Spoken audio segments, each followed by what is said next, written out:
Welcome. My name is Dan Jolene with the Highway Safety Research Center, and I'm glad to join you today for our CSCRS Research to Practice BYTES session about strategies for managing the effects of kinetic energy in crashes. Today we'll be hearing from Dr. Grembek, who is a researcher and lecturer at the University of California at Berkeley, where he serves as the co-director of the university's Safe Transportation Research and Education Center, or SafeTREC.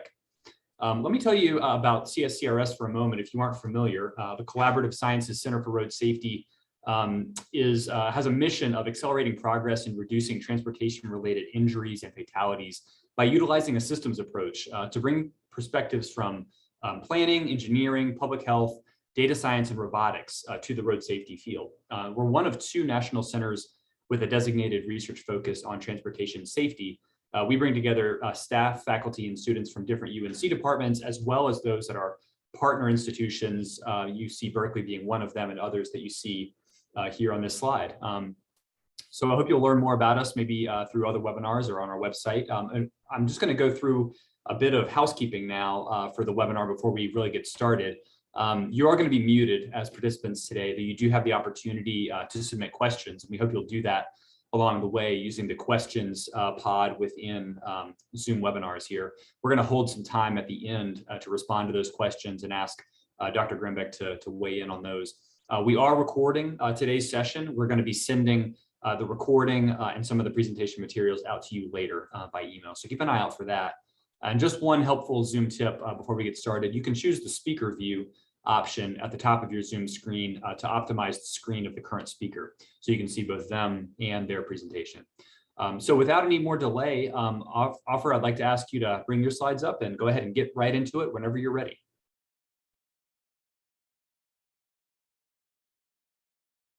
Great, thank you, Dan.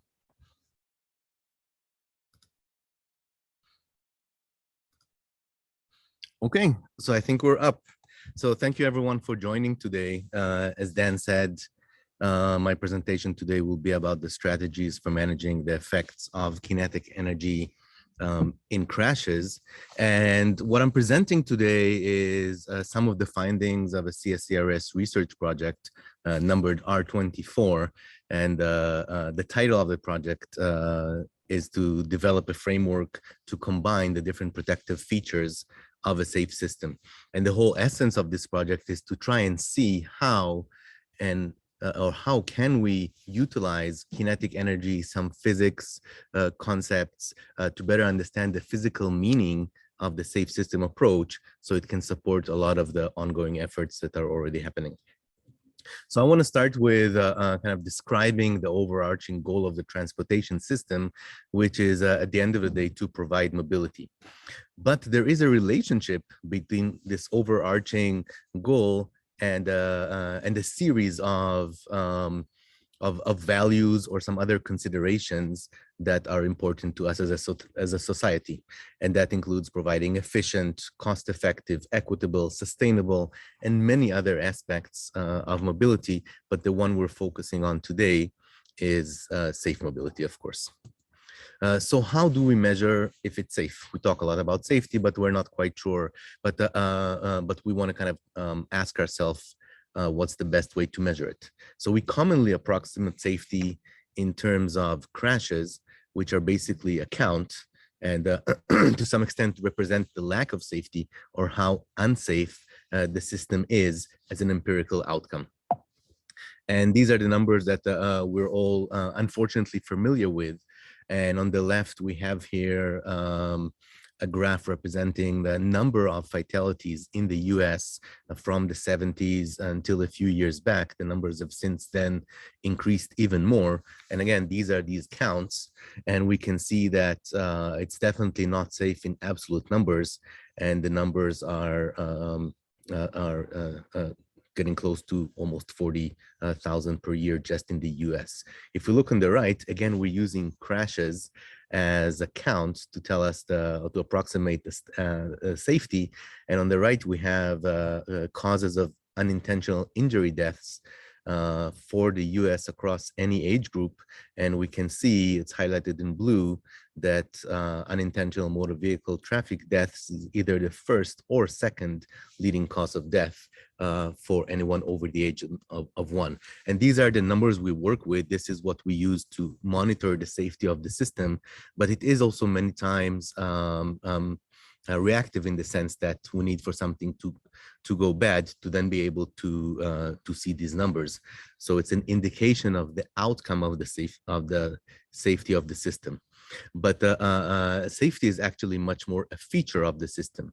The way it's defined here is a system on which, or a safe system is a system in which people cannot die despite human error. So we want to think about it much more as a feature of the system, and think whether there are ways for us to kind of quantify and better understand what is the safety of the system and not just the empirical outcome of the crash counts.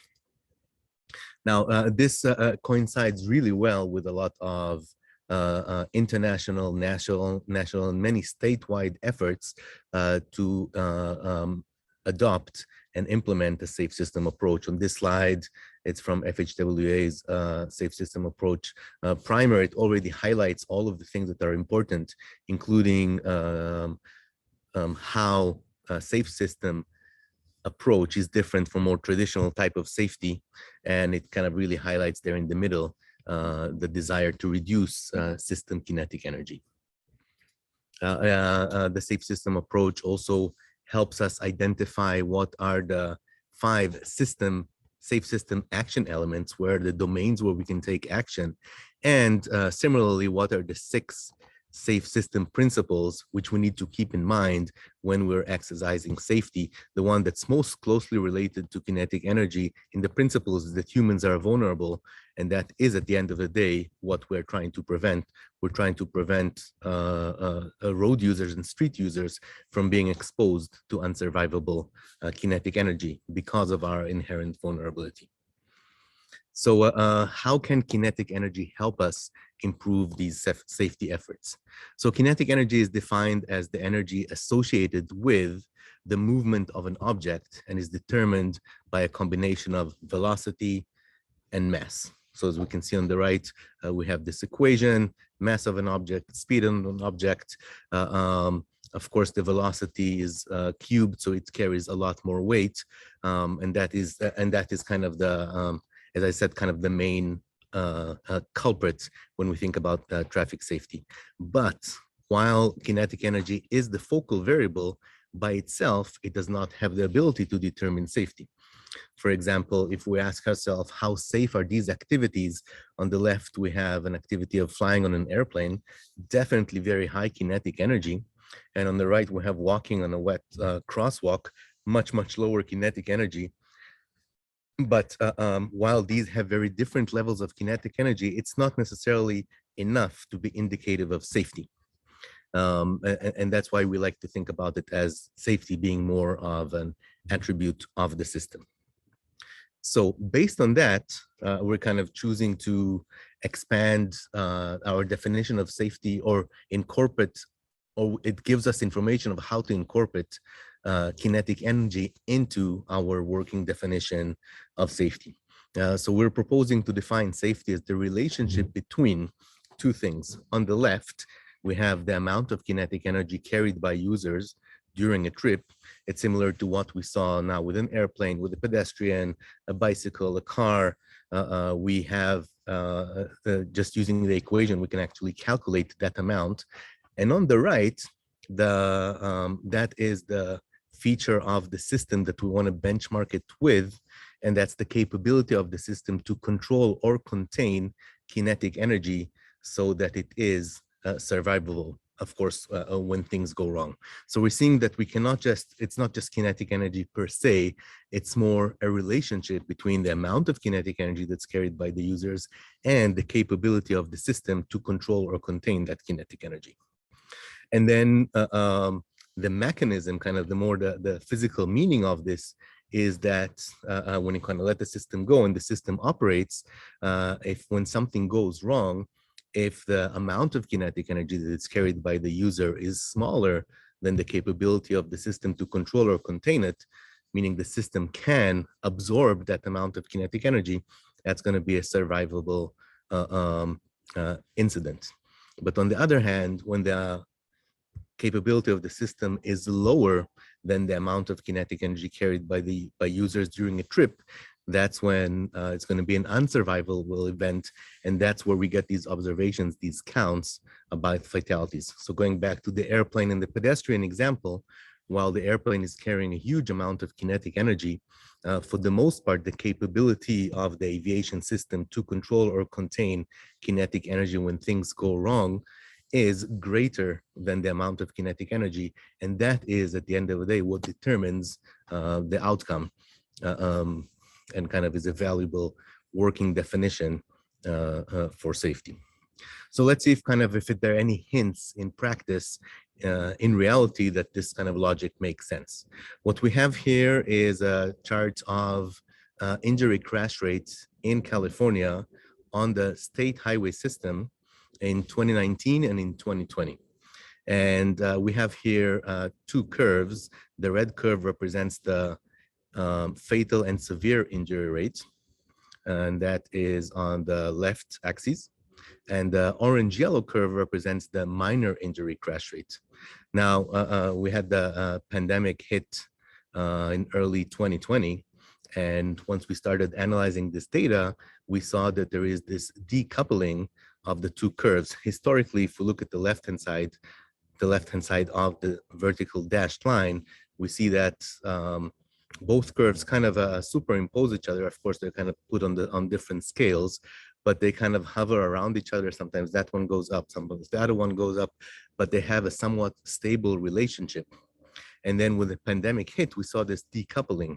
And what it meant is that the death and serious injury rate went up. That's the red curve. And the minor injury rate went down. Now, how is this relevant to what we're talking about now? Is that there were no real change, going back to this benchmarking comparison of kinetic energy carried versus kinetic energy, or the capability of the system. While there was no real change in the system's capability to control or contain kinetic energy, it is possible that there was an increase in the amount of kinetic energy carried by users during a trip. One factor that can contribute to that is the streets were a lot more empty. There was an ability to go faster, irrespective of speeding or not. There was just less traffic flow. The average speed or velocity of a trip was higher, and accordingly, all else equal, it increases the amount of kinetic energy carried by users during a trip. If we're using that kind of relationship of system capability with amount of kinetic energy, that by itself can be a driver that creates this empirical outcome that we're seeing here, that this equation got disturbed. And as a result of that, we're seeing more fatal and severe crashes because the amount of kinetic energy on the highways has grown. Of course, you can add to that also excessive speeding in other situations, and overall, it does not necessarily explain this fully, but it kind of demonstrates that this logic is something that can be reproduced or can be looked at or observed in empirical data. But so the takeaway is that we want to use kinetic energy, but we need to benchmark it relative to the system's capability. So it's kind of one piece of information is it's already valuable, but we want to make sure we're benchmarking it to the system. However, in this example, there was no change in the system, and in practice, we also want to we want a framework to understand how we can change the system's attributes. How can we make the system safer? And to do that, we kind of looked at the various ideal scenarios. We looked at different modes and different, we actually also looked outside of transportation. Here we have an example of an ideal system for pedestrian safety, and I'll briefly just read it. We would want alert and compliant pedestrians to make trips on safe street design with adequate separation from safe motorized traffic operated by alert and compliant users all of which are governed by safe speeds and supported by effective pedestrian protection and the medical emergency system when needed. So as you can see, this has all of the components of the safe system, all of the elements that we've been talking about, but it's kind of in more of an idealized narrative that then helps us put all of this together. Sometimes when you think about it in the safe system wheel, things do still seem a bit siloed, but that's actually what we would want it to be. And I have on the top right that larger than sign from that proposed working definition of safety, which then tells us what we have in this paragraph is basically an idealized capability of the system to control or contain kinetic energy to protect pedestrians when something does go wrong. So then we did that several times. We also looked a bit outside of transportation, and we started seeing patterns that there's some logic, there's some structure to these paragraphs. And here we have a kind of a proposed generalization of the protective layers of any system, but it's kind of a little bit more in an ordinal manner. The patterns that we saw indicated that there's some order in how these different protective layers or elements contribute to the safe system. To some extent, it's ordered here top to bottom based on E for everyone, so public space design that has an impact on everyone, and all the way at the bottom, medical treatment that's kind of just for a subset of the population. So as you go down, you'll notice that it goes from things that are very static that immediately have an impact on everyone to things that kind of like a funnel have an impact on a smaller part of the population. And that makes sense because to some extent, this is kind of also the funnel of hazard when we're talking about traffic safety. I'll skip the definitions, or maybe very briefly, I'll describe the definitions of what each of these are. Public space design is more changes to the built environment. Public space operations is more how we move through space. Individual behavior is individual actions to maintain safe environment around each of us. That differs than the operations, because operations is more the rules of how we move through space. Behavior is how we actually do it. Then there's an early warning, personal protection, and medical treatment. And when we talk about the context of safety, we can, of course, relate this directly to, again, all of the elements that we're familiar with, street designs, labeled here as street design, street operations, street user behavior, warning, street user protection, and emergency medical services when needed. In some situations, it would make sense to combine design and operations, but we feel like there is value to this separation. Some examples when we talk about street design: usual suspect, shoulder lanes, street operations, speed limits, kind of again dictates how we move through space, street user behavior, blood alcohol concentration limits, and many others, street user warning, lane departure warning, protection airbags, and many other examples, and of course EMS, as when everything else fails. That's the emergency medical system with a goal to reduce the symptoms and reduce the probability of death. So how does this relate to kinetic energy and the things that I started talking about earlier? So if you remember, as I said earlier, we want to define safety as a comparison or a relationship between the trip kinetic energy and the system capability. And these ordinal considerations provide a more structured framework to see how we actually aggregate, how we get to these two values. So on the system capability side, there is some, I didn't mention it earlier, but as part of this project, we also tried to actually quantify how aggregate these components are, how we can add these all up, all of these considerations, the elements of the system, so that we can quantify the system capability. And that kind of pun intended, crash and burn, it's just not practical. It's such a complex system. There's so many different considerations. So the idea here is to try on the aggregate, not on aggregate, on the macro, to combine these things together so they add up to not necessarily an observable, but a system capability. So the capability of the system is a combination of the street design, the operations, street user behavior, street user warning, street user protection, emergency medical services, and so on. And when you think about it, this kind of applies to many other domains. If we think of COVID, you'll see that this sequence kind of makes sense. If we think of fire safety, the sequence makes sense. They're kind of good examples all along this, this path. So then the idea is that we have this comparison of system capability and trip kinetic energy, and then we can link specific activities to one of these elements with the intention of understanding how that affects safety. And by safety, it's the comparison of these two values. So for example, if we're talking about street design, or maybe this is kind of a good example of how this would be beneficial. If we're talking about street design on the system capability, so adding a shoulder lane increases the capability of the system to control or contain kinetic energy when something goes wrong, and has a little plus next to it. So if a practitioner is implementing shoulder lanes, it is something that would increase the system capability. On the other hand, design changes like roundabouts, they actually have the benefit of reducing the trip kinetic energy. So it's not necessarily increasing the capability, it's actually reducing the trip kinetic energy by requiring drivers to slow down, by changing the angle, the potential angle of collision, again, which reduces the amount of kinetic energy that the system, in this case, more the road and the vehicle, need to absorb. So the kind of the potential value of this is that with each action, with each strategy, with each problem, the practitioner is able to kind of pinpoint more or to kind of connect in a more intentional manner the strategy or the activity to how that affects this proposed definition of safety, which is the relationship between trip kinetic energy and system capability.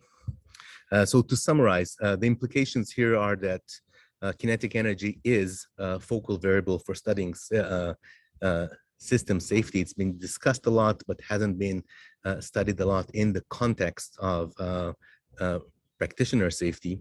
We learned that it is not practical to aggregate the additive capability of the system's elements, and that was just too complicated, but it is valuable to evaluate the cumulative kinetic energy of the system, and that there are potential benefits in monitoring kinetic energy along the system. I didn't quite show that here, but that's also something that we're able to do because that is data that is available. Many agencies know velocities, they know their fleet mix. There are a lot of data science companies that are actually providing that in kind of an even more detailed manner. And so it would be beneficial for agencies to start monitoring the amount of kinetic energy along their system, and then use that as a lens to see what parts have higher amounts of kinetic energy and would require increased capability. And then lastly, using this proposed framework can support researchers and practitioners in better understanding the safety mechanism and identifying strategies that may be overlooked. So not only can it help us better understand what is the impact of a specific countermeasure, it can also help highlight things that were not necessarily on the table or people didn't necessarily look at them, because now you're trying to think, what actions can I do to reduce kinetic energy for a trip? And alternatively, what actions can be done to increase the protective capability of the system? And I want to wrap up with a little children's book that kind of, I always find it humbling to see how in many children's books, a lot of the things we're talking about are already captured. This is from a book called If I Built a Car by Chris Van Dusen, and I'll kind of just go to the very last part. I kind of increased the font so we can read it. But this is a book about a kid who's kind of building their dream car. And when they talked about safety, I'll just read the last two sentences. They kind of already recognized that this car simply absorbed what we happened to hit, and folks would be fine in the seats where they sit. So kind of there's a lot to unpack in all of these, but in general, also in children's books and many other parts, this concept that building a system on which no one can be severely or fatally injured on is definitely part of our culture, and it's kind of our effort to try and bring it to a more practical world so that together we can save lives. Thank you. Thanks, Offer. Appreciate that very much. We have a couple questions. Let's get to those, and then maybe if we have extra time, and expand on any of the thoughts that you shared in your presentation. Someone offered at the beginning, I think you use the term mobility, just sort of a general term that I think often we see as sort of this push and pull with safety, those two being like on the opposite ends of the spectrum or the trade-offs there. But this person was asking about, could we thinking of that as just car travel, or maybe other modes that might be safer than car travel? Can the mix of how those trips are being taken maybe change the kinetic energy within the system in some way? Be interested in your thoughts on that if we have a lot of people walking or taking transit or some of these non-vehicle modes. Absolutely. So kind of accessibility would have been a better term. The goal is to get people from one point to another, and we want to do that subject to a series of constraints, which are kind of like the ones that are mentioned there. So it's not necessarily kind of vehicle mobility, it's more the ability to get from one place to another. And then you touched very importantly on the multimodal aspect of this. This is a multimodal system. We have vulnerable road users, we have cars, we have trucks, we have a variety of modes that all of them carry different amounts of kinetic energy. And that is why it's so challenging to build these systems. If this was a unimodal system, if we just have a system of pedestrians, then the challenges are of course a lot smaller, because the kinetic energy is small and they carry similar amounts of kinetic energy. But our reality is that we want to operate a multimodal system, and encouraging modes that carry smaller amount of kinetic energy would have an impact on all of the other vulnerable modes that are there. So definitely that is part of the mix. So going back to this comparison of amounts of kinetic energy carried by an average trip and the capability of the system, if your system is more heavily dominated by vulnerable road users, the burden that the system would need to carry when something goes wrong would be smaller. So it has an impact to affect actually both of them. There was another question, a few comments, I guess, on one of the examples you shared toward the end, the roadway design intervention of adding a shoulder as maybe a positive step to decrease the kinetic energy. There were some questions about whether a shoulder lane might decrease some of that visual friction, and maybe that extra width might increase kinetic energy. I'm sure there are other examples of how one intervention you could see it going one way or the other. How do you kind of tease that out? I love this question because that really helps demonstrate the complexities, because there's always this struggle whenever you add safety to the system. Will that have an offsetting impact? And that's no one's question, that now the roads are wider and would encourage people to drive at higher speeds. And that is kind of I really like the work that some people at CSCRS did about system science, and to demonstrate the complexity of all of these, because it's all related.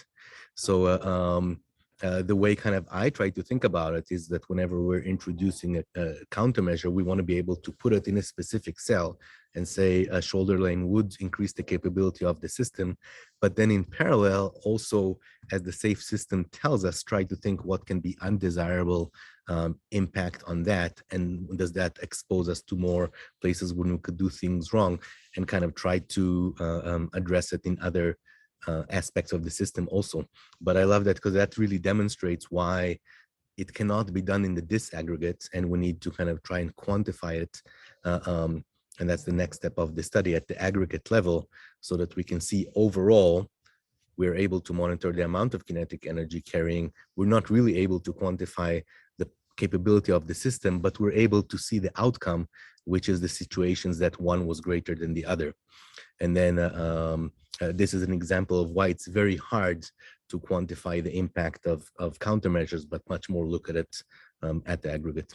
It's a great point. Well, thank you for that. Thanks for the questions that are coming in. We don't have time for any more, unfortunately. We're wrapping up our time with you all today, but we do have Dr. Grembek's contact information on this slide. We'll be sharing that out. If you want to follow up to ask any more questions, we'd be happy to help get those to him. Before you leave, I do want to make a quick plug. July 27th will be our next webinar. We are going to talk with Dr. Asad Khattak of the University of Tennessee at Knoxville about the effectiveness of vehicle systems that are intended to prevent pedestrian crashes. So be sure to sign up and come back and see us next month. We'll send some information about that one via email. But thank you all for joining us today. Thank you, Dr. Grembek, for sharing your presentation, and we look forward to seeing you all next time.